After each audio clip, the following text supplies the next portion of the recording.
We all know that Switch 2 is an expensive machine with its $450 price tag, and the games can go as high as $90 in some countries.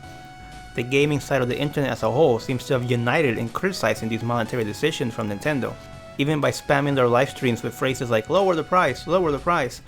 But will people's opinions and their criticisms make any real impact on these prices? No. Will people boycotting the Switch make an impact? Yes.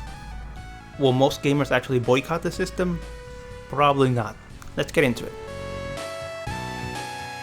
The reality is that Nintendo is one of the most successful companies in gaming. They have some of the most beloved IPs in the world and some of the most iconic characters of all time.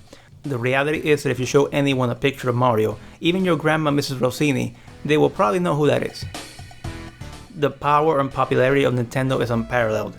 So will they do well? Yeah, I'm pretty sure they will do well, but how well? That is the question. And how big of a gap will there be, if any, between the previous generation and this one in terms of sales success, in terms of hardware success, software success, and everything in between?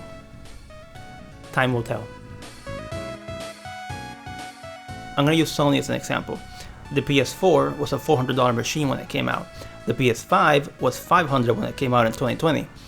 In theory, the PS5 should not be selling as well as the PS4, but a lot of reports say that it is selling as well, if not outperforming the PS4. And that seems to help Nintendo's case. In theory, the Switch 2 could perform as well, if not better than Switch 1. Maybe. But we have to keep in mind that the Switch 2 is $450. That puts it at just $50 less than the PS5, the base PS5, and the Xbox Series X. But also, it's $150 more than the Xbox Series S. A lot of people will compare the Switch 2 with those other devices and think that they have more of a perceived value, the Sony devices and the Xbox devices, because they're more powerful, and they have great third-party support. And yeah, Switch 2 does seem to have good third-party support, but will it last? That's the big question. That's the worry that everyone has. It's like, will this be like the Switch 1, where it had some good support at first with games like Doom and Witcher, but then eventually that just dried out?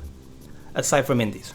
And let's not forget the pricing of video games. They can go anywhere from $70 to $90 in some territories. And it's not just new games, because we do have something like Mario Kart, which is new and costs $80. But we also have these enhanced versions of Switch 1 games that can cost even up to $80. The perfect example is Kirby.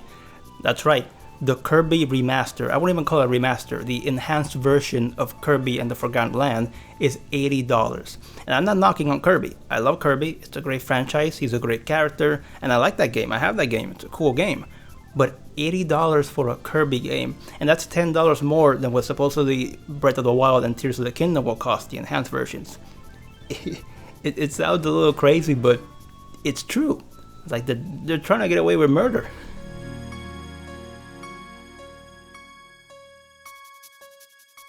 A lot of people will sadly be priced out of the Nintendo Switch 2. That includes a lot of casual gamers who don't spend as much money as people like you or me, who are very hardcore gamers.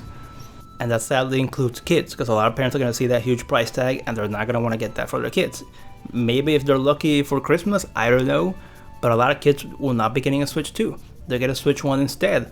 Or I don't know what, but they're not going to get a Switch 2 at $450. Maybe when there's a light version at some point that costs at least $100 less. But right now, with the base model Switch 2,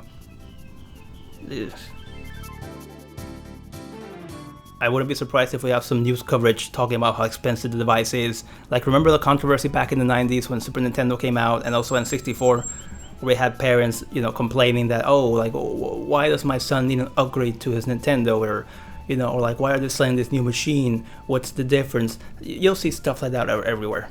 And that is a sad thing, because in my opinion, all kids should have the right to grow up with Nintendo, like we did. 80s kids, 90s kids like me, 2000s kids, we all grew up with something, whether it was the NES, the SNES, the N64, the GameCube, the Wii, or any mix of those things. It's like we all grew up with Mario, we all grew up with Zelda, with Donkey Kong. Every kid should have that right. And yeah, sure, we have movies coming out, we have a theme park, and that's so cool. We have merchandise, we see there's some toys here in the background, but that's one thing. But the games, that is the core of Nintendo. That is how they started. It's still their main thing. And I feel like kids should have the ability to have a Switch. Well, I have my worries about the future of Nintendo and some complaints about the pricing. I do think they will do well. Like, I'm not gonna lose sleep over Nintendo. They will be fine. If they have to do something like the Nintendo 3DS situation where they have to lower the price by like $100 so it can do well, they will do it. And if it sells really well and they don't feel the need to do that, then they won't do that. Either way, they will be fine. You don't need to lose sleep over it. Now, if it really, really makes you angry that the system is $450 and the games are $70, $80, or even $90, you can boycott it. Like, you have every right. It's your prerogative. It's your choice to buy or not to buy the system. But one way or another, they will be fine. They might lose some fans, but they'll gain some along the way. And eventually there will be a light version, I imagine. There probably will be a price drop at some point. I think this generation, I don't think they can get away with having the same price for the base system for the entire ride. So one way or another, they will be fine. I don't think they're going to lose as many people as we think. But I repeat, they might lose some, but they'll gain some. They will be fine. And we all know there's the inevitable future where everyone goes third party. You know, Xbox is doing it now. Sony is dipping its toes with putting their games on Steam. At some point it'll happen to Nintendo. Many years down the road, and they'll have to go into that world kicking and screaming, but it'll happen, you know. So one way or another, whether they're making consoles or not, whether the consoles are selling well or not, they will be fine, and we will all continue to get Nintendo games. Mario's not going anywhere, Zelda isn't going anywhere, DK isn't going anywhere. We will all be fine, and they will be fine.